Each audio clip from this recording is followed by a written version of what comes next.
सुहाग सेज पर लाज से सिकुड़ी सिमटी बैठी दुल्हन का घूंघट उठाते ही क्षितिज का दिल धक से रह गया। अरे ये तो वही है, विजय की प्रेमिका। ये कैसी खलती हो गई उससे। उसकी दीदी ने सौम्या की सूरत और सीरत की इतनी प्रशंसा की थी कि उसने कह दिया, अगर आपको पसंद है तो मुझे उसे देखने की जरूरत नहीं है। शादी भी महीने भर के भीतर हो गई, सो टेलीफोन पर बात करने का भी सिलसिला नहीं चल पाया। वैसे भी लड़कियों के मामले में क्षितिज बहुत शर्मीला था। सौम्या उसके बचपन के दोस्त विजय के साथ मेरठ से एमबीए कर रही थी। वहीं उनकी दोस्ती हुई पर सौम्या ठाकुर थी और विजय बनिया। इस कारण सौम्या के घर वालों ने उनके प्यार की भनक लगते ही उसकी शादी की बात शुरू कर दी और सौम्या का कॉलेज छुड़ाकर उसे वापस देहरादून बुला लिया। विजय और क्षितिज बचपन से ही एक साथ पढ़े।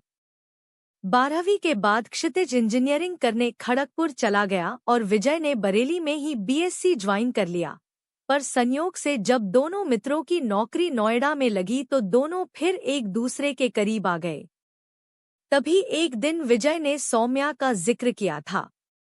उसकी फोटो भी दिखाई थी और ये भी बताया था कि सौम्या के घरवाले इस संबंध के पूरी तरह ढिलाफ हैं और सौम्या ने भी मजबूरन उससे मिलना जुलना बंद कर दिया है।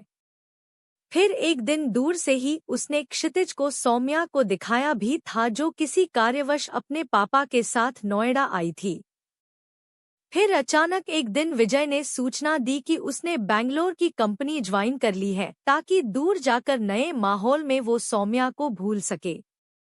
इधर उसकी दीदी को फैजाबाद में अपनी सहेली की मौसेरी बहन बहुत पसंद आ गई, जो छुट्टियों में अपनी बहन के यहाँ आई थी और आनन फानन में उसका भी चट मंगनी पट ब्याह हो गया।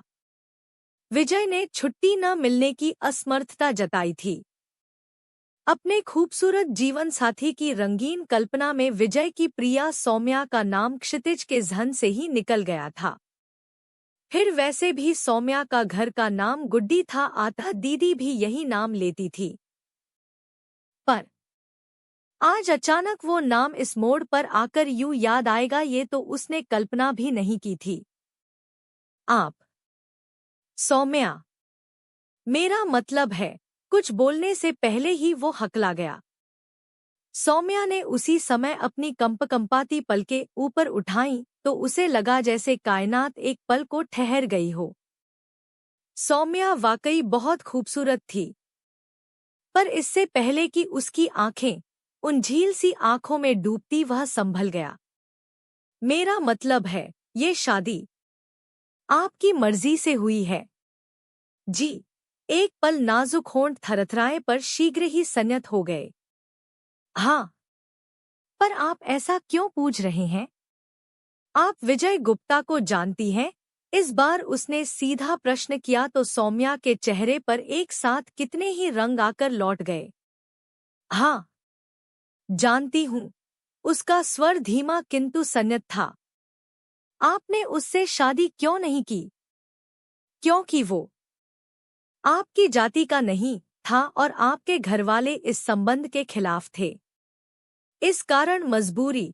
क्षितिज का स्वर जरा ऊंचा हुआ तो सौम्या की घबराई दृष्टि दरवाजे की ओर उठ गई। कहीं कोई बाहर खड़ा न हो, और क्षितिज को भी अपनी गलती का भान हो गया। जी, आपने ठीक समझा, पर मजबूरी में नहीं। सौम्या की बात पूरी होने से पहले ही क्षितिज का धैर्य जवाब दे गया। विजय मेरे बचपन का दोस्त है। उसने आपके बारे में बताया था और एक बार दूर से दिखाया भी था। शादी से पहले अगर मैं एक बार आपको देख लेता तो इतनी बड़ी भूल नहीं होती। क्षितिज के स्वर में पाश्चाताप छलक उठा तो सौम्या परेशान हो उठी। शायद ईश्वर की यही मर्जी थी। नहीं, क्षितिज हल्के से चीख उठा, मैं दोस्त को क्या मुंह दिखाऊंगा? मैं विजय के साथ दगाबाजी नहीं कर सकता। पर अब हम क्या कर सकते हैं? सौम्या धीरे से बोली तो अचानक क्षितिज ने उसकी आंखों में झांका। सच बताना, आप विजय को अभी भी प्यार करती हैं? उससे शादी करना चाहती हैं? सुनकर जैसे औंधे मुंह गिरी सौम्या। ये क्या कह रहे हैं आप? मेरे माता पिता ने मेरी शादी आपसे की है। ये सब सोचना और बोलना भी पाप है। देखो सौम्या, ये पुराना जमाना नहीं है कि लड़की को जिस खूंटे में बांध दिया जिंदगी भर वो उसी से बंधी रही, चाहे उसे पसंद हो या न हो। अब समय बदल गया है। तुम पढ़ी लिखी हो। मैं तुम्हें तलाक देकर विजय से तुम्हारी शादी करवा दूंगा।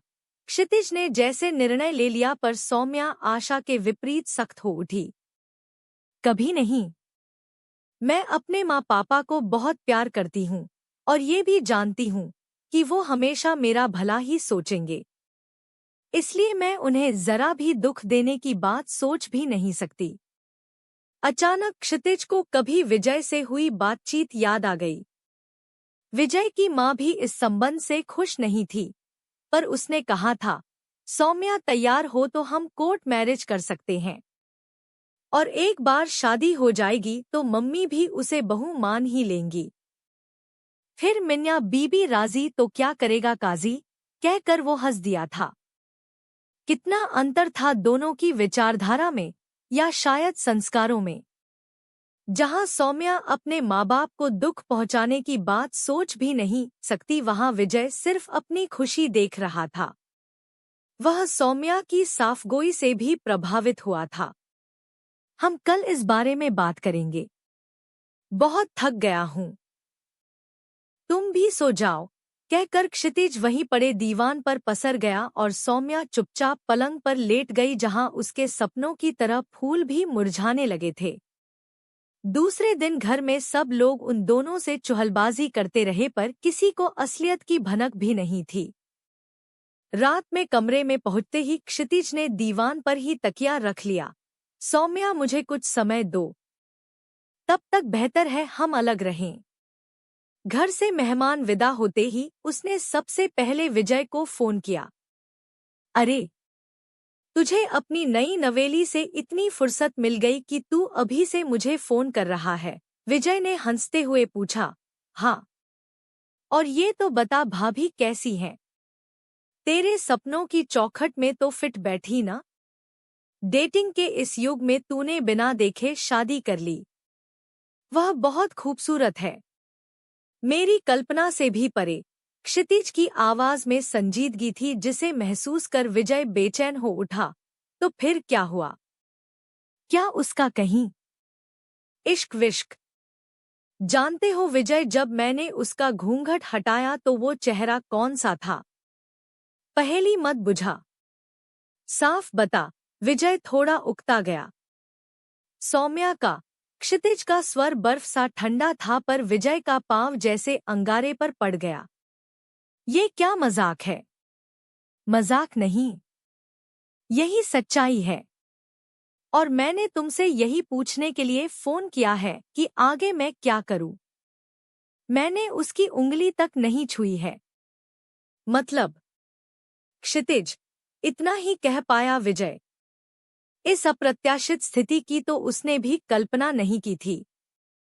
विजय, तू कहे तो मैं उसे तलाक देकर उसकी शादी तुझसे करवा देता हूं, पर उसके घरवाले।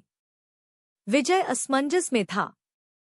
उन्हें मैं मना लूंगा, बस तेरी हाँ चाहिए। मैं तो पहले ही मंदिर में भी शादी को तैयार था, पर तू पहले सौम्या से पूछ ले। ठीक है, कहकर क्षितिज ने फोन काट दिया। रात में बिना किसी लाग लपेट के उसने सौम्या से सीधा प्रश्न किया, तुम विजय से शादी करोगी? नहीं।